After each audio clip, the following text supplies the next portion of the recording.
I had read a book called, I think it's called The Geographer's Library, who did a similar kind of thing of taking these artifacts and building stories around them, and then a bigger story around that. And it's like, oh, I like that. I like tricks. I like magic tricks. And so I always wanted to do that trick. But then again, being a big reader, I had read a story about this young woman who discovered that her mom had passed and she'd been adopted, but she discovered that her mom wasn't simply dead, she'd been murdered.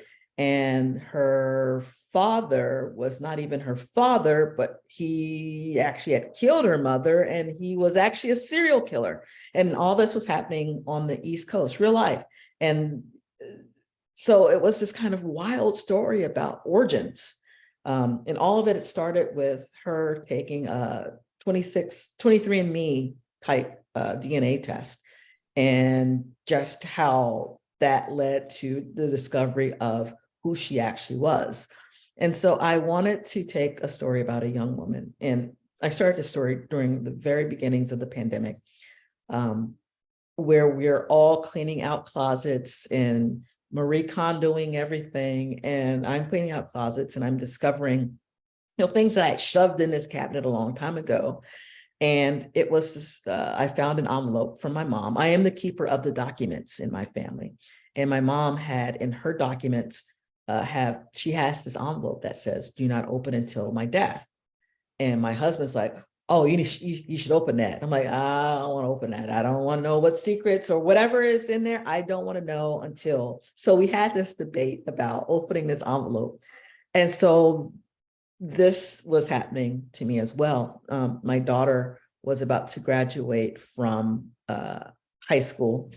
And so I worrying about her as a young woman who's very much loved, very much protected, a daddy's girl, a mama's girl, about to go into the world without us. And all that was worrying me.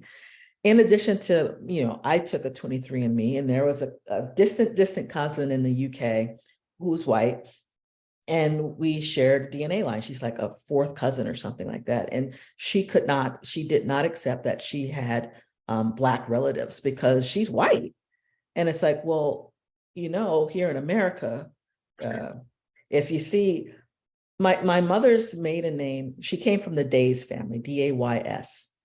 Back then in antebellum days, to show ownership, you'd add up an apostrophe S. So we belonged to the Day family. We were the Days' slaves. And so she was a Day, this woman in the UK. And she's like, yeah, it's impossible. It can't be. We can't there.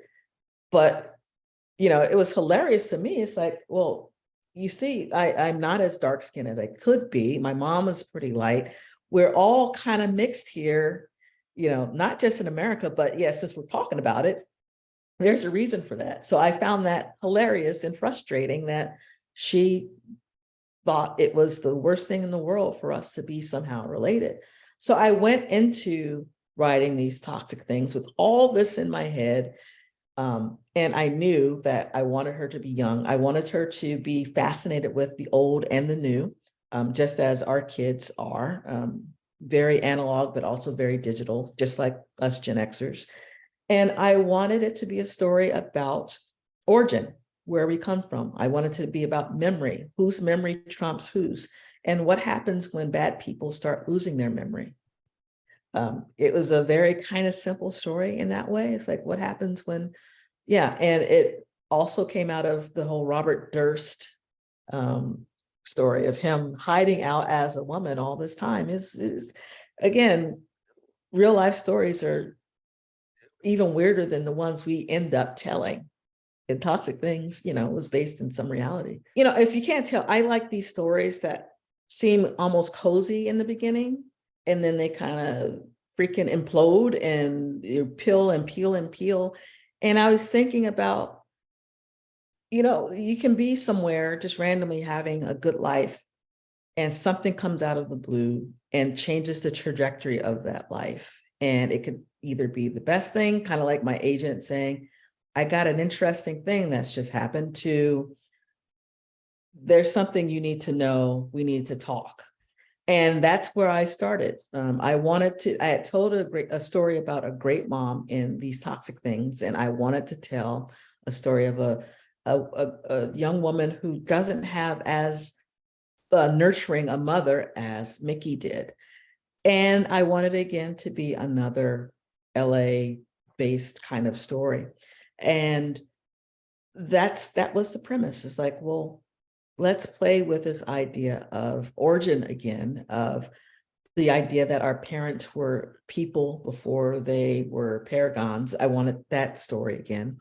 And, I had read another true crime story about a woman who just couldn't let go of this relationship that she was in with this guy. And she, kills his girlfriend, and she pretends to be someone she's not, again, going toward that idea that I played with in And Now She's Gone. And so I wanted it all together. And that's where We Lie Here comes from. What never happened. It's a coming.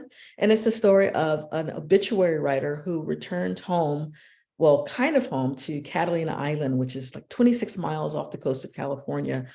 Colette is a survivor of a home invasion where her family, they were murdered right as they purchased this house on Catalina Island.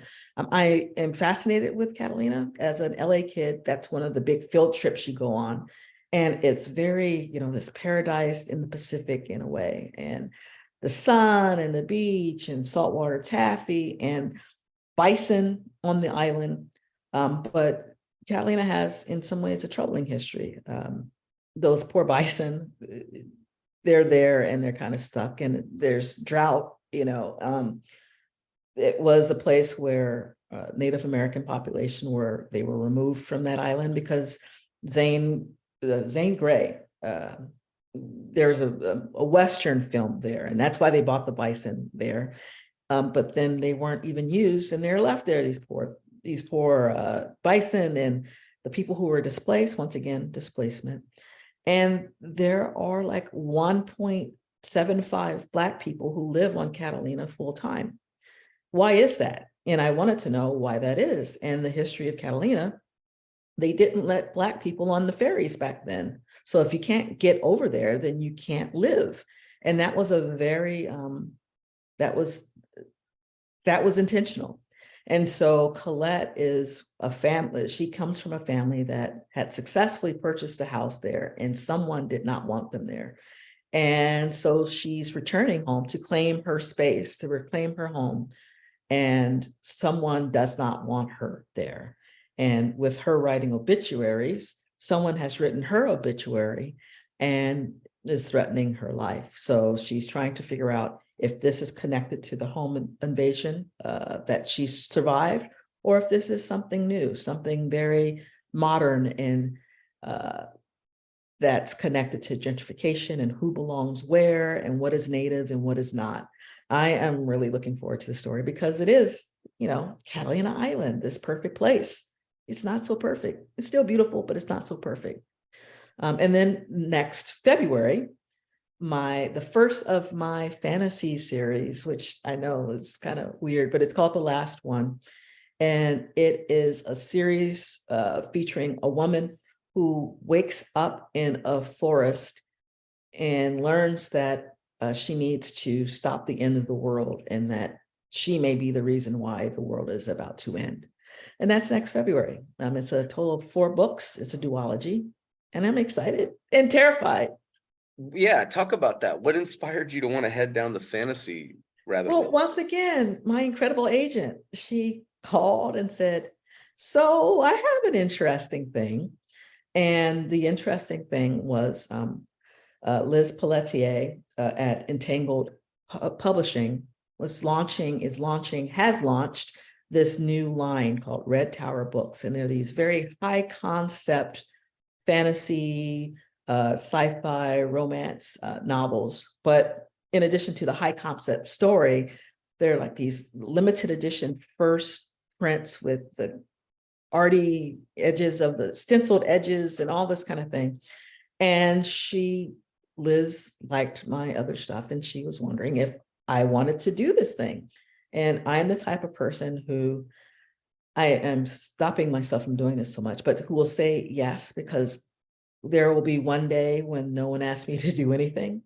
And this may actually, be the thing that like takes me to the stratosphere. And I didn't want to pass up that opportunity also to work with someone as incredibly bright and genius as Liz is. I mean, this woman, I can't even keep up with all the thoughts in her head. And so this was the story. We went into it thinking, Lord of the Rings meets Stranger Things, that kind of story. And it's shaped into The Witcher meets N.K. Jemison's kind of stories. So I'm thrilled. I feel blessed that there are editors out there who want to work with me and to let me play in new sandboxes.